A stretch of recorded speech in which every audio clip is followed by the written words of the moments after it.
السلام علیکم ګران دوستانو، امید لرم چې ټول برته روغ جوړ او خوشاله یاستئ. دوستانو نن درته د کرکټ په دنیا کې د محمد قیس باره کې معلومات درکوم. راځئ ویډیو سره په ګډه باندې ګورو. د ویډیو د شروع کېدو نه مخکې تاسو نه یو کوچنی غوندې هیله کوو چې چېرته زموږ دا ویډیو ستاسو خوښیږي په ده باندې ورسره لایک کوئ او دا ستاسو خپل چینل دی دا سره هرومرو سبسکرایب کړئ. د بګ بیش تجارتي لیګ کې نن د قیس احمد لوبډلې لوبه وه چې یاده لوبه د باران له امله ګډه وډه شوه، خو بیا هم د ډي ایل قانون له مخې د قیس احمد لوبډلې په 4 منډو ماتې وخوړه. د بګ بیش تجارتي لیګ نننۍ لوبه د هوبارټ هوریکنز او ملبورن سټارز لوبډلې ترمنځ ترسره شوه.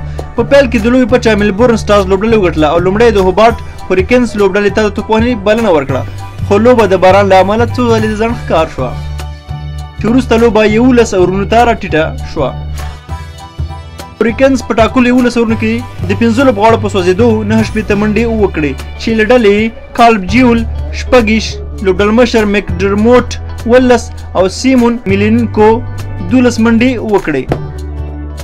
د ملبورن سټارز له لورې نیتن کالټرنیل او ډیل سټین 2 او ډینل اورال 1 وکټ ترلاسه کړه، خو د باران له امله د ډي ایل قانون له مخې د ملبورن سټارز لوبډلې ته د 50 منډو هدف وټاکل شو چې یاد هدف د ملبورن سټارز لوبډلې په 7 اورونو او 3 توپونو کې ترسره کړو، خو د ډي ایل قانون له مخې ملبورن سټارز په 4 منډو بریا خپله کړه. د ملبورن سټارز له لورې مارکوس سټوینز 15 او پیټر هینسکام 2 منډې وکړې. د هوبارټ هوریکنز له لورې جیمز فالکنر 2 او ریلی میریډټ 1 وکټ ترلاسه کړه. قیس احمد هم 2 اورونه ترسره کړل، خو کومه وکټ یې ترلاسه نه کړه.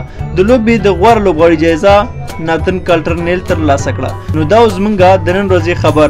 تر نور خبرونو د خدای په امان په مخه مو ښه.